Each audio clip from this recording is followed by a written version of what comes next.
La radio qui vous parle de NBA, c'est Radio Off Basket. Le basketball, c'est mieux à la radio. Tatum off the mound, stripped by Powell. Powell with one man to beat. Drives into Smart. And the foul. Tell him there's no help. Sending him to his right, center middle, and get help. Lowry falling away. Got it! Bonjour à tous et bienvenue pour ce Dino Talk, l'après-match. Après-match du match 6 entre les Raptors et les Celtics. Et quel match! Une victoire des Raptors après 2 prolongations sur le score de 125 à 122. Pour en parler avec moi, aujourd'hui, on a le coach avec nous. Salut coach! Salut tout le monde, j'espère que tout le monde va pour le mieux et j'ai hâte de parler de ce petit match qui est arrivé hier. Avant de parler un peu du match, est-ce que juste de tes émotions, est-ce que tu t'es remis un peu de cette soirée folle? C'est vrai que c'était assez compliqué de s'en remettre. Pour être honnête, on a repoussé à ce matin parce que hier soir c'était un peu compliqué d'avoir la tête froide. Et pour parler de ce match, je pense que moi personnellement, j'aurais pas pu être partial, ayant été pour Toronto Raptors. Mais bon, on va quand même essayer d'être impartial toujours dans l'analyse pour pouvoir offrir de la qualité à ceux qui nous écoutent. Je vais faire un petit retour sur la rencontre parce qu'il y a beaucoup de choses à dire. Un retour sur les faits. Alors, on va revenir sur cette fin de match déjà de ce 4e quart-temps. À 2 minutes de la fin, on a Siakam qui perd la balle sur un drive, Smart qui trouve Theis et 98 partout. Les Raptors ne marquent pas un point pendant 4 minutes, plus de 4 minutes sur la fin de match. Je crois que c'est 4 minutes 35, quelque chose comme ça, sans marquer de points. Le score va rester à 98 partout jusqu'à la fin, avec des grosses défenses des Raptors. Une petite aide de Nick Nurse dans le coin qui fait un peu polémique, on reviendra dessus. Nick Nurse qui s'est mis dans le coin et Tatum qui lui fait la passe à 35 secondes de la fin, je crois. C'est ça? Je me trompe pas. 43 secondes. 43 secondes de la fin. 43 secondes de la fin. Nick Nurse est dans le coin, Tatum lui fait la passe et ça part en touche.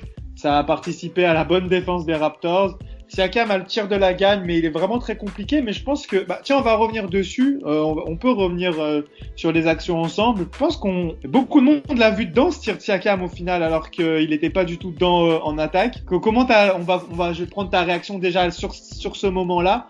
On va faire, on va faire comme ça. On va faire par partie parce que ça serait compliqué de faire ensuite un retour sur tout ce qui s'est passé de manière générale. On va faire un retour sur chaque partie. Sur cette fin de match, justement, un peu, quel est ton sentiment avec les Raptors qui parviennent pas à marquer, la défense qui tient, ce truc de Nick Siakam qui a le tir de la gagne. On va revenir déjà là-dessus. Moi, j'avais pas d'inquiétude quant à la défaite des Toronto Raptors dans un premier temps. Je pense qu'effectivement, c'était bien de donner la balle à Pascal Siakam qui, depuis le début de cette série ou même depuis le début de la bulle, a vraiment des grosses difficultés offensivement.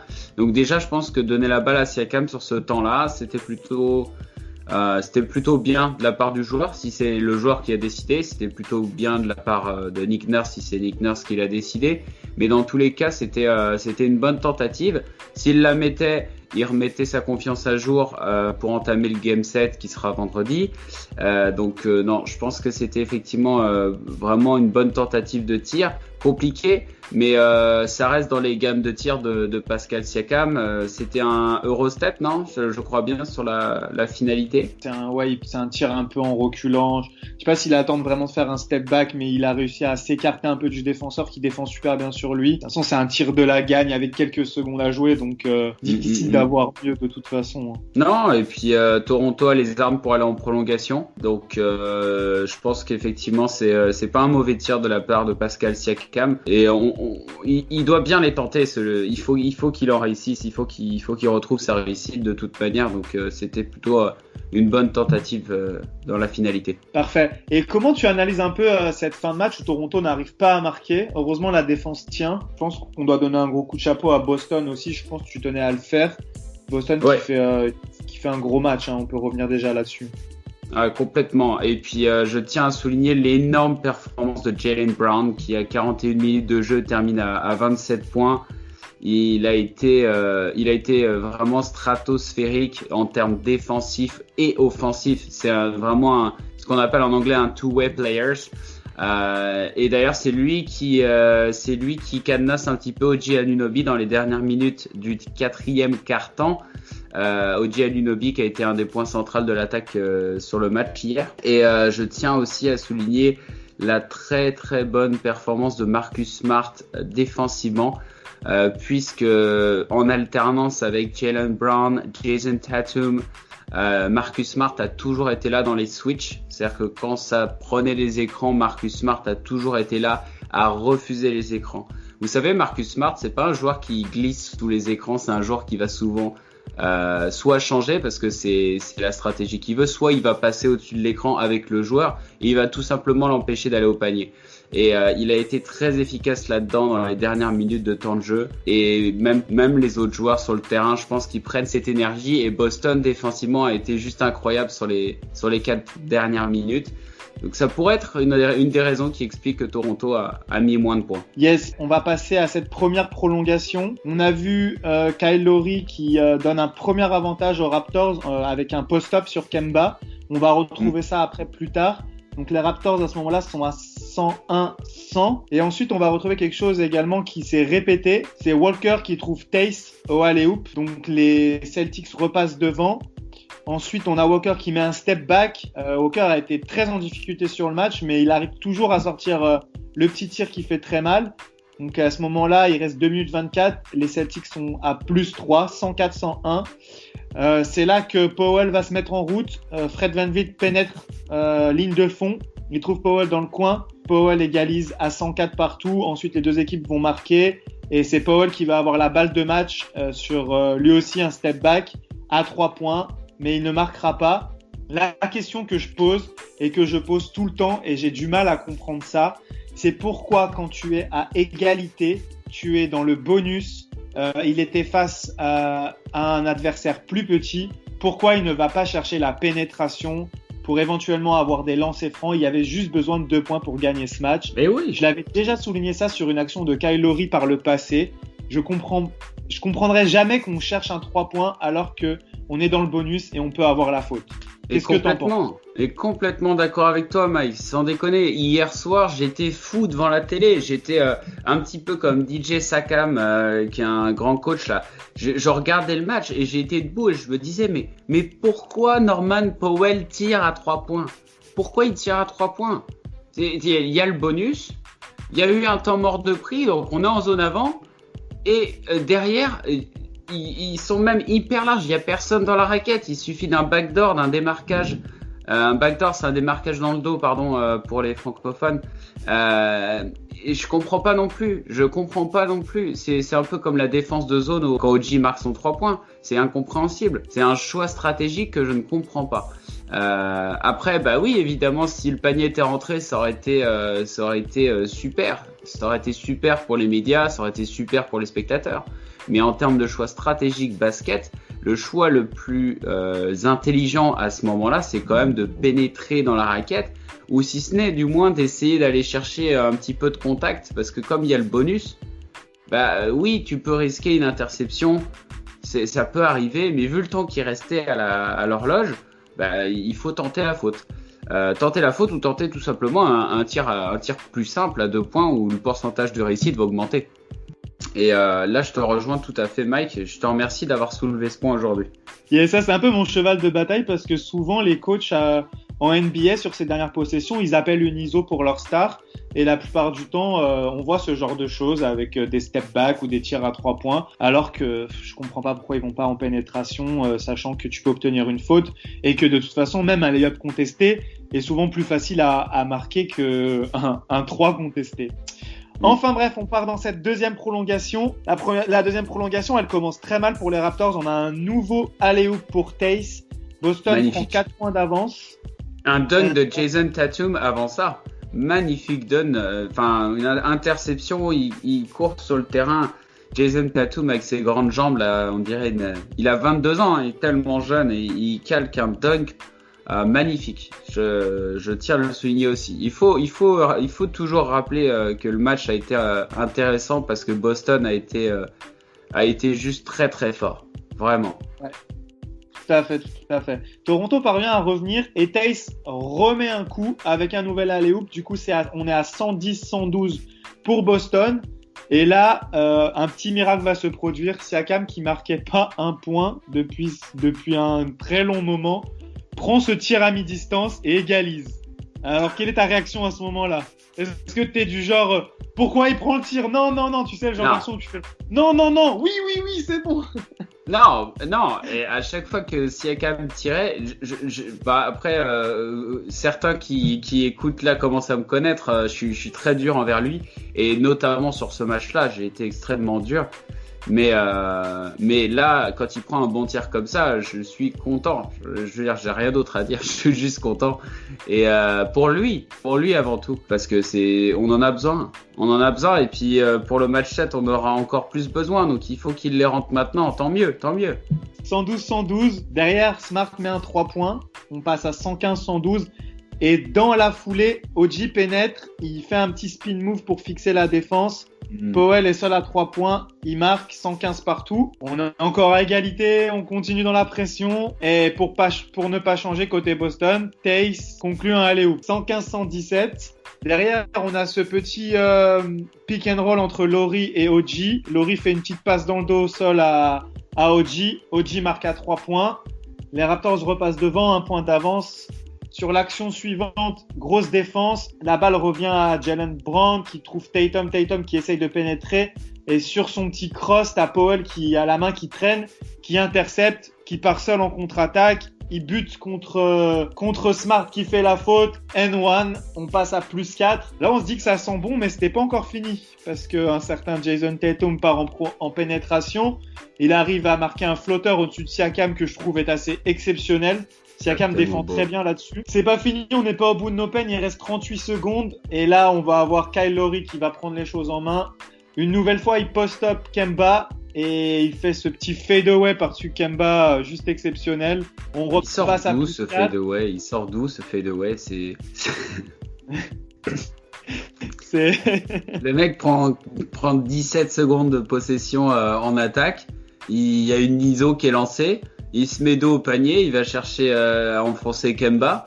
Tu pourrais croire qu'il y a un mec qui va venir en aide. Bah non, parce que c'est pas le jeu qu'il fait d'habitude. Donc personne vient en aide, c'est un 1-1. Et il vient juste dire, c'est moi le meilleur meneur de jeu sur ce match, man.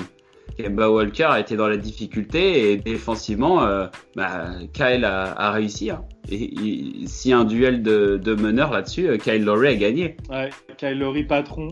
Et là, plus 4 Raptors, mais c'est pas encore fini parce que Jason Tatum ne veut pas baisser les bras et il met encore un tir à 3 points. Les Raptors, du coup, ont 1 point d'avance. Powell ne tremble pas sur la ligne des lancers francs.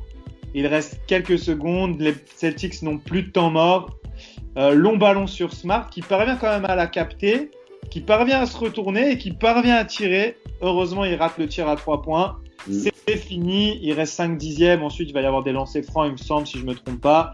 Et victoire des Raptors, et là c'était, j'imagine, la folie chez Coach Etienne. Mais pas tant que ça, Mike. Et avant de revenir là-dessus, j'aimerais rappeler un dernier événement qui s'est passé à la fin du match et qui pour moi, stratégiquement parlant, est important. C'est ce fameux temps mort qui a créé un petit peu une dispute entre Kyle et Nick Nurse. C'est ce temps mort à 0.05 secondes de la fin du deuxième quart-temps d'overtime, pardon. C'est Nick Nurse qui prend un temps mort pour aller en zone avant. Et on voit Kyle Lowry qui vient un petit peu râler contre Nick Nurse. Et Nick Nurse lui dit à juste titre, et il fait les gestes, hein, non, il faut aller en zone avant. Parce que pour ceux qui ne le savent pas en termes de règlement, le chronomètre ne peut pas rester à en dessous de 0.05 secondes et donc il remonte à 0.7 secondes. Et du coup, s'il y a une interception sur la touche de fond qui est du coup du côté offensif de Boston, s'il y a interception à ce moment-là et que Boston marque, derrière, Toronto peut retrouver une nouvelle prolongation. Et donc moi je trouvais ça judicieux de la part de Nick Nurse, même avec si peu de temps, de prendre ce petit temps mort de 30 secondes pour passer en zone avant et éviter du coup un petit peu ce risque de l'interception de Boston. Ouais, bien vu, j'avais pas pensé à ça et ouais, c'est l'œil du coach, ça sert à ça. C'est vrai. Ah non. Parce que si tu te fais intercepter dans ton camp et le 3 points peut vite arriver, alors que, comme tu dis, une interception de l'autre côté, il faut lancer une prière pour espérer égaliser. Parfait, on a fait le résumé de cette fin de match folle. Et pour revenir, tu m'as dit que j'étais content à la maison, et je te dis pas tant que ça. Tant que ça, et à juste titre, je pense que on a lâché beaucoup d'énergie tous pendant ce match.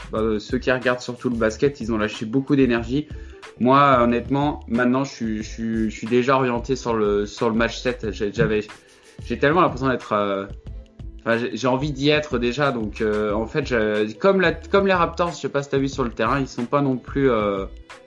Enfin voilà, ils savent qu'ils ont gagné dans la difficulté quand même. Genre, c'était pas obvious qu'on gagne ce match-là. Donc, je pense qu'il faut garder la tête froide et aller de l'avant. Je pense que c'est l'énergie qu'ils ont en ce moment dans leur vestiaire. Ouais, tout à fait. De toute façon, les Raptors, ils sont pas du genre à fêter la victoire avant d'être qualifiés. Donc, comme tu l'as bien dit, il n'y a pas eu d'enflammade, si on peut le dire ainsi. On va revenir un peu sur les performances individuelles. Pour commencer, Kyle Lowry. Kyle Lowry finit. Alors, je vais prendre la bonne feuille de match parce que là, je suis sur le 4e quart-temps. La box score finale, Kyle Lowry finit avec 33 points, avec 6 passes, 8 rebonds. Il perd qu'un seul ballon, Kyle Lowry, hier quand même. Les Raptors ont été bons dans la conservation de balles. Ils font que 12 turnovers sur un match en 2 prolongations. C'est quand même pas mal du tout. Boston a été bien aussi avec 15. Et Lowry est à 12 sur 20 au tir, 6 sur 10 à 3 points. Que dire sur Kyle Lowry si ce n'est exceptionnel? Quelle est ton analyse du match de Kyle Lowry? Une analyse un peu longue sur toute sa série. Il a joué dans les 37 à 43 minutes par match depuis le début. Et que là, il joue 53 minutes 28 et qui, quand même, c'est un des joueurs les plus âgés de son équipe. Et il a des cannes incroyables. Il arrive vraiment à tenir, alors que voilà, je pense qu'il a réussi à insuffler l'énergie que les autres avaient besoin.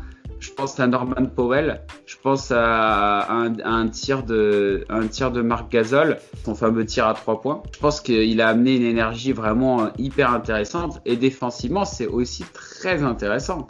C'est vraiment très intéressant.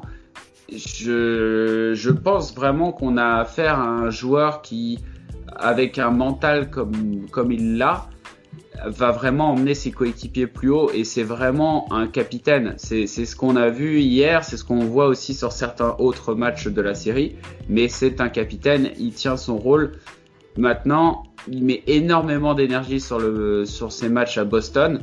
J'espère que si Toronto a une positive outcome, comme on dit, qu'il arrivera à continuer sur ce rythme-là. Ouais, c'est peut-être les inquiétudes qu'on peut avoir. Est-ce que selon toi, Toronto peut tenir jusqu'au bout? Déjà, on va voir dans le match 7 s'il n'y a pas un contre-coup, parce qu'on voit les temps de jeu sont énormes depuis le début de la série côté Raptors. Est-ce que Toronto peut payer ces gros temps de jeu dans le match 7, ou pour toi le mental prendra le dessus sur les éventuelles difficultés physiques? Le mental pourra prendre sur le match 7 contre Boston. Est-ce qu'il le prendra sur l'équipe qui ira au prochain tour? Parce que Boston, c'est pareil. On peut regarder Jason Tatum, 51 minutes. Jaylen Brown, 51 minutes. En fait, ils sont tous à 47 minimum pour Daniel Theis, et les autres sont tous à 50 minutes. Et tu regardes pareil côté Raptors, sauf Marc Gasol qui a 15 minutes de temps de jeu. Ils vont tous prendre le match 7 peut avoir deux finalités, soit celle de deux équipes vraiment sous tension, comme on a vu d'ailleurs les joueurs à la fin du match se rassemblaient là, pensaient qu'il allait y avoir une bagarre, et ou de l'autre côté on peut avoir affaire à un match où ils ont tellement donné de l'énergie que l'intensité va être moins importante que sur ce match là. Ouais, on verra. On va continuer à revenir un peu sur cette rencontre-là. Après Kyle Lowry, je pense que le deuxième homme du match, c'est Norman Powell. On a retrouvé enfin Playoff Powell, comme on l'appelle. Il finit avec 23 points, mais surtout, il met 14 points, je crois, dans les deux prolongations. On avait vraiment besoin de Powell. Faut noter également que Nick Nurse a pris le pari de jouer petit. Il a sorti ses pivots. C'est pour ça qu'on a Gasol qui est à seulement 15 minutes et Ibaka à seulement 21 minutes. Il a pris le pari de jouer avec Siakam. Alors, les commentateurs disaient Anunoby poste 5, donc avec Anunoby et Siakam à l'intérieur en tout cas. Qu'as-tu pensé de cette décision de Nick Nurse? Très bien, jouer small ball, en sachant que Boston stratégiquement avait gardé Daniel Theis sur le terrain. Certains l'ont même comparé à Karim Abdul-Jabbar. Alors pour la comparaison, c'est quand même quelqu'un d'assez grand face à des joueurs qui du coup sont plus petits que lui. C'était vraiment intéressant parce que on était quand même capable d'aller jouer beaucoup de jeux de contre-attaque malgré le faible nombre de turnovers. Il y a quand même eu des contre-attaques intéressantes. Et ça, c'est possible uniquement quand tu joues small ball. C'est complètement le jeu de Houston Rockets, par exemple. Mais du coup, ça a été un choix très judicieux puisque du coup, on a quand même réussi à garder OG Anunoby qui défensivement était vraiment incroyable. Il y avait Fred VanVleet, Norman Powell qui sont en duo pour moi vraiment très intéressants. Et derrière, ensuite, tu as le capitaine Kyle Lowry qui vient gérer. Et bon, j'oublie encore un petit peu Pascal Siakam, mais c'était mieux. Mais on n'y est pas encore. Mais le small ball, le jeu avec des joueurs de faible taille sur le terrain a été plutôt avantageux pour Toronto aujourd'hui. Ouais. Faut quand même noter Siakam, en attaque c'est encore compliqué, bien sûr, 5 sur 19 au tir, 12 points seulement, mais quand même il fait 6 passes, mais surtout moi ce que je voulais souligner c'est Siakam en défense, par contre c'est exceptionnel quand même. Hein. C'est sa capacité à défendre à l'intérieur et à sortir sur les 3 points et à revenir à l'intérieur, il a une mobilité quand même assez dingue et je pense que de toute façon, si Nick Nurse le laisse sur le terrain dans ses prolongations, c'est pas pour son apport offensif, mais il sait qu'il a besoin de lui défensivement. Complètement. Et puis, je pense que moi, le premier, je me fourvoie finalement le rôle de Siakam. Est-ce qu'il est pas en train d'évoluer sur un rôle plutôt défensif qu'offensif? L'élément qui est un peu perturbant, c'est que quand Pascal Siakam a la balle, qu'il y a Jaylen Brown qui ouvre les bras face à lui, il tente très peu, c'est un contre 1 finalement. Je veux dire, tu prends 10 possessions de Pascal, il attaque que 3 fois sur 10 s'il est sur Jaylen Brown ou Marcus Smart. Donc c'est vrai que de ce côté-là, il va faire quelques dribbles, il va faire une passe et son coéquipier va marquer. Ça va augmenter ses passes décisives, certes, mais offensivement, il perd quand même énormément en impact. Défensivement, tu l'as dit, c'est hyper intéressant. J'ai rien à dire là-dessus. Peut-être que je pense que ça devrait être un two-way player, un peu comme Jaylen Brown, mais voilà, pour le moment, c'est vrai que de ce côté-là, moi, j'arrive pas à me satisfaire. Ouais, on va revenir sur les déclarations de Nick Nurse. Ça a été pas mal le sujet de ces derniers jours. Nick Nurse avait défendu Siakam depuis le départ. Après le dernier match, c'est pour la première fois, on peut dire il l'a critiqué, mais pour la première fois, il a reconnu ses difficultés. On va dire ça plus comme ça. Il a expliqué que depuis la bulle, Siakam n'est pas en rythme et qu'il a été plus impacté que certains autres par la coupure et que pour lui, par contre, il a bien dit, Nick Nurse a bien expliqué que pour lui, ce n'est pas forcément le fardeau d'être la première option offensive pour Siakam qui fait qu'il n'est pas dedans. Pour lui, c'est vraiment la coupure qu'il a coupée. Voilà, je peux pas dire autrement. Pour la première fois, il avait souligné ça, mais dans l'avant-match, il a fait un long discours pour prendre la défense de Siakam en disant il faut qu'on aille gagner ce match pour Siakam. Je sens que ça va revenir. Il a juste besoin de temps. Et après le match, justement, il a dit on lui a demandé est-ce que c'était là pour Siakam. Il a dit non, ça n'est toujours pas là, mais je sens qu'il s'en rapproche et ça pourrait être là pour le Game 7. Donc voilà. There, but, on the way, Siakam. J'ai vu que tu l'avais reposté et traduit. Je sais pas si ça sera là au match 7, mais en tout cas, Siakam continue quand même à prendre ses tirs. Il en prend 19, même si, comme tu dis, parfois il refuse un peu le 1 contre 1 quand il voit qu'il n'est pas forcément à son avantage. Mais je pense que de toute façon, il y a pas plutôt smart. Et attention, hein, il faut pas dire ce que j'ai pas dit, ce qui est très très intelligent. Si tu sens que sur la série tu vas pas être dominant sur ton 1 contre 1, ben même si t'es une star, t'as vu, il faut l'humilité aussi pour donner la balle à tes copains. Et ça, il faut pas dire ce que j'ai pas dit. Hein. S'il donne la balle, c'est pas quelque chose de négatif. C'est au contraire un choix très intelligent du joueur qui va pas forcer sur quelque chose où il sait qu'il a moins de chances de réussir. Ouais, c'est ça que Nick Nurse a souvent souligné, c'est que Siakam, malgré tout, il fait les bons choix. Il prend les tirs qu'il doit prendre, même s'il les met pas. La plupart des tirs qu'il prend, c'est des tirs qu'il doit prendre, des choses qu'il sait faire. Et comme tu l'as dit, il sait aussi faire la passe quand il faut, et à l'image de ses 6 passes décisives. Je pense qu'on a fait le tour sur Siakam. On peut être content d'avoir retrouvé un Marc Gasol aussi, qui a enfin mis des tirs à 3 points. On l'a senti quand même pas mal. Il joue que 15 minutes parce que Nick Nurse a décidé de jouer small ball. Malgré tout, quand même, ce duel face à Boston, c'est pas forcément à l'avantage de Gasol, que ce soit en défense comme en attaque. Ouais, on avait parlé de ça sur les premiers. Je crois, Mike, que tu avais relevé le fait que les petits de Boston gênaient beaucoup Marc Gasol. Et c'est vrai, hein, c'est vrai, il est très gêné. Et d'ailleurs, c'est très étonnant, mais même en 15 minutes, il prend que 2 rebonds. 2 rebonds pour un intérieur. C'est quand même l'image que les petits de Boston sont plus rapides que lui pour aller chercher la balle. Et je pense que c'est pas effectivement à son avantage. Il était plus à son avantage sur Brooklyn, sur la série d'avant, quand il fallait affronter Jarrett Allen, pardon, excusez-moi.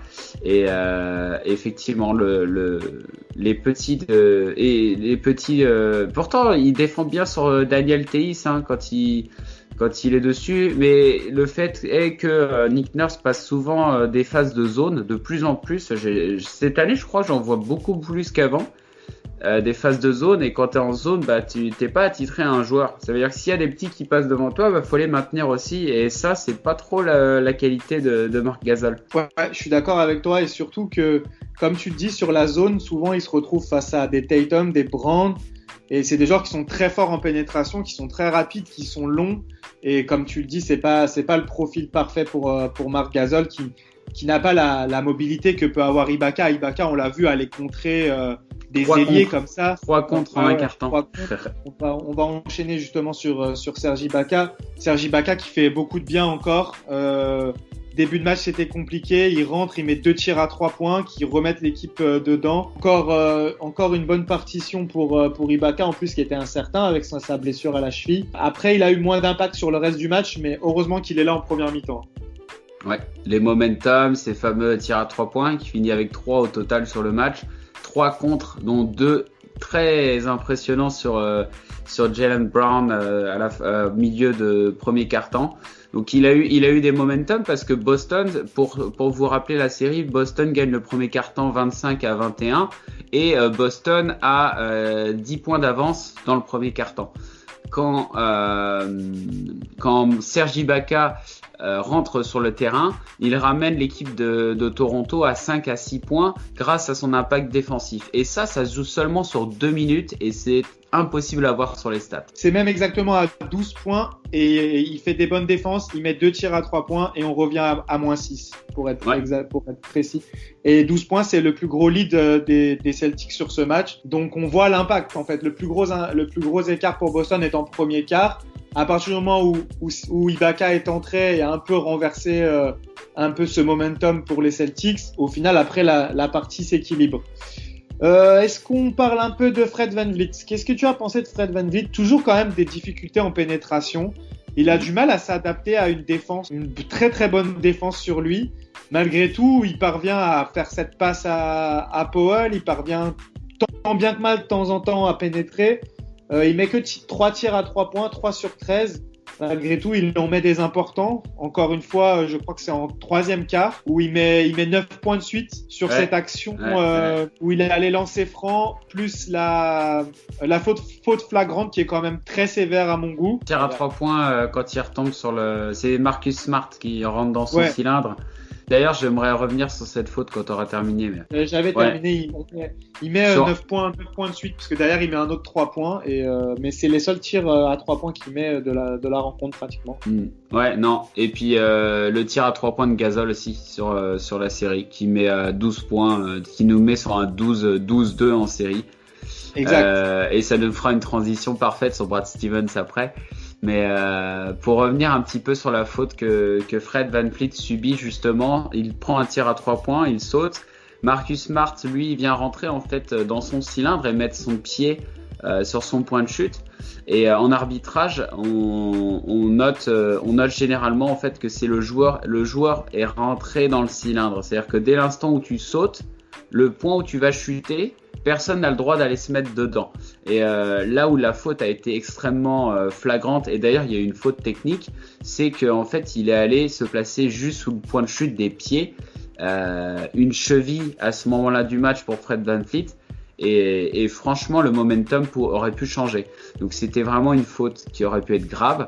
Et c'est pour ça qu'elle a été sanctionnée par l'arbitre par une faute technique. C'est vrai, la NBA a fait évoluer ses règles. On se rappelle à l'époque, dans les années 2000, avec Bruce Bowen chez les Spurs qui faisait beaucoup ça et c'était pas beaucoup sifflé justement. Kawhi Leonard qui s'est pris ça contre le Golden State Warriors en 2015 ou 2016. Ouais, avec Zaza Pachulia et c'est surtout depuis.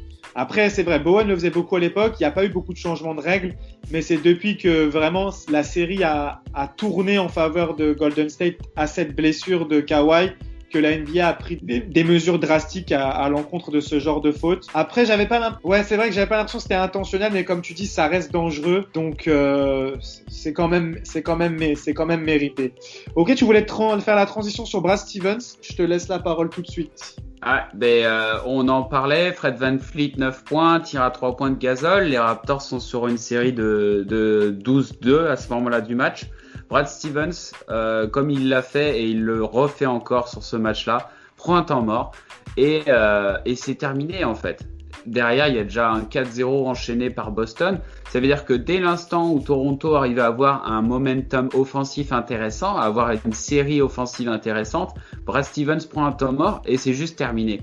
Et je pense sincèrement que cette équipe de Toronto et notamment la qualité énorme et j'ai beaucoup de respect pour Brad Stevens, c'est un très bon coach. C'est cette capacité à toujours stopper un petit peu le flow de l'adversaire. Il est vraiment très bon là-dedans. Il va changer une défense, il va passer en zone, il a fait à un moment donné un carré, il a fait un box out sur Kyle Lowry qui était très juste au moment où il l'a fait. Il prend vraiment des décisions en fait qui mettent à mal l'adversaire. Et tu en as parlé tout à l'heure, Mike, mais même quand Boston ne marque pas de points, quand l'attaque est difficile pour Boston, c'est toujours difficile pour l'adversaire de faire des séries de points. C'est-à-dire que défensivement, il arrive vraiment à proposer des choses qui cadenassent ses adversaires. Brad Stevens s'adapte toujours très bien à l'attaque de l'adversaire. C'est une équipe qui est très défensive, une des meilleures équipes défensives de la ligue. Et il nous le montre une fois, ça fait 7 matchs et il est à 100%. Il arrive à stopper l'équipe des Raptors à chaque fois. Et beaucoup de similitudes avec Nick Nurse. En fait, j'avais l'impression quand je t'entendais parler que tu parlais de Nick Nurse un peu de tout ce qu'on a vu de Nick Nurse pendant la saison. Et Nick Nurse, c'est pareil. Nick Nurse, c'est pareil, c'est sûr. C'est pour ça qu'on a une superbe série et qu'on a hâte d'être à ce match 7. Avant de conclure, on va un peu parler de Boston quand même parce qu'il faut leur rendre hommage. On peut pas avoir un grand match sans deux grandes équipes. On a un Marcus Smart, moi, qui m'impressionne sur cette série. Il fait un triple-double hier. Il est à 23 points, 11 rebonds, 10 passes, 6 sur 11 à 3 points, 7 sur 15 au tir. Moi, par contre, pour moi, le joueur de cette série, c'est Jaylen Brown. T'en as parlé tout à l'heure. Il fait une défense de fou sur Siakam et de manière générale. Et l'autre côté du terrain, il semble tellement facile. On en parlait un peu sur Twitter, je sais plus avec qui. Je crois que c'est un fan qui m'a interpellé dans mes messages privés. On avait cette impression quand même, malgré tout, dans les 3 premiers quarts-temps, que Boston était quand même l'équipe au-dessus et que Toronto vraiment devait donner tout ce qu'il avait pour rester dans ce match. Et de l'autre côté, tu avais l'impression que c'était facile pour Jaylen Brown, surtout pour scorer, que ce soit à mi-distance. Après, je vois ces stats de fin de match. Je pense que la défense des Raptors s'est quand même bien adaptée parce qu'il finit à 31 points. Mais au final, il est à 11 sur 30 au tir et 4 sur 13 à 3 points.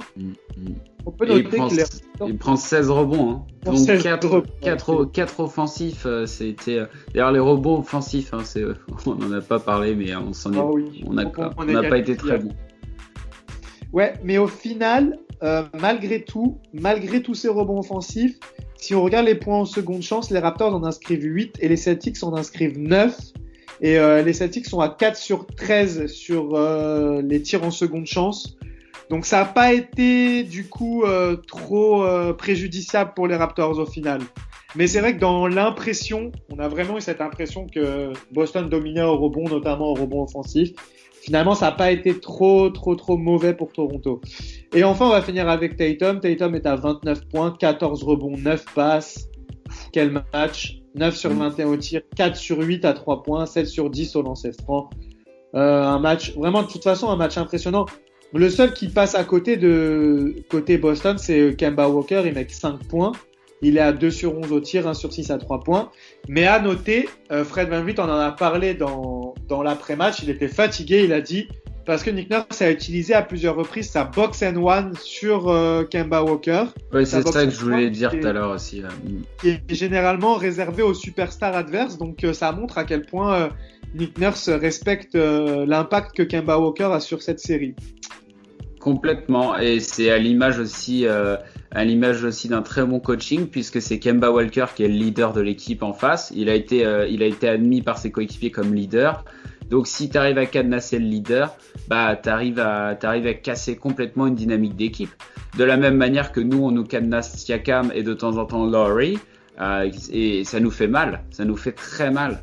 Et là c'est un très très bon choix de la part de Nick Nurse de faire ce fameux box out sur Kemba Walker et d'envoyer un chien qui va juste tirer son maillot sur chaque seconde où le meneur de jeu est sur le terrain en fait. Je pense qu'on a bien fait le tour de cette rencontre. Est-ce que tu as quelque chose à ajouter? Je vais juste faire le tour des dernières stats qu'on n'aurait pas données. En contre-attaque, les Raptors ont mis 9 points, les Celtics en ont mis 11. Mais c'était beaucoup mieux dans la fin de match. Toronto a plus réussi à profiter. Mais en même temps, quand tu n'arrives pas à avoir des rebonds défensifs nets, c'est ça aussi le truc, c'est que quand t'as pas des bons rebonds défensifs, même si l'équipe ne marque pas sur ses rebonds offensifs et que l'équipe adverse en plus est bonne sur ses replis, c'est plus compliqué de marquer des points en contre-attaque. Donc au final, les deux équipes se sont annihilées 9-11. Et dans la raquette, 42-36 pour Boston. Donc pas de gros écarts sur ces stats-là. Deux belles équipes équilibrées. Un des plus beaux matchs à noter sur cette année 2020, voire même sur plusieurs années, puisque je pense que c'était jusqu'ici ça a été vraiment le plus beau match de tous les éliminatoires de NBA. Donc on attend peut-être trop. Il faut faire attention, je pense, par rapport à ce match 7. Il faut pas oublier qu'on a une chance sur deux que le match 7 soit moins bien que le match 6. Parce qu'on peut pas maintenir deux matchs comme ça d'affilée à 51 minutes et réaliser des performances identiques. Donc il faut faire attention. Moi je regarde toujours Pascal Siakam et je regarde aussi avec j'aimerais quand même voir un petit peu plus Norman Powell.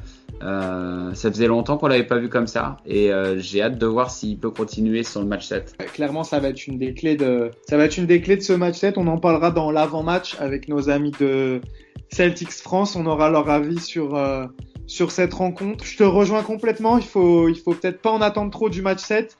Moi, ça me fait penser à ce match 6 entre le Heat et les Spurs. Je crois c'est en 2013 avec le tir de Ray Allen. C'était le plus beau match de la série et derrière le match 7 avait été beaucoup moins bon. En même temps c'est logique quand t'as une action comme ça en fin de match, mais le match 7 avait été beaucoup. C'est possible qu'une des deux équipes puisse craquer après un tel match. On l'espère pas, on espère avoir un gros match pour le match 7, mais voilà, on en parlera dans Dino Talk Raptors versus. Je pense qu'on a bien fait le tour. Si t'as rien à ajouter, je pense qu'on peut conclure là-dessus. On a déjà fait 40 minutes.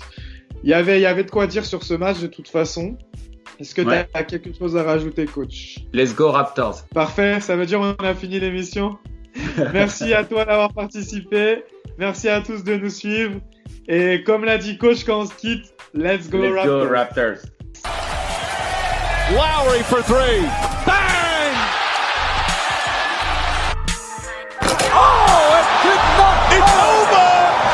It's over, ladies and gentlemen.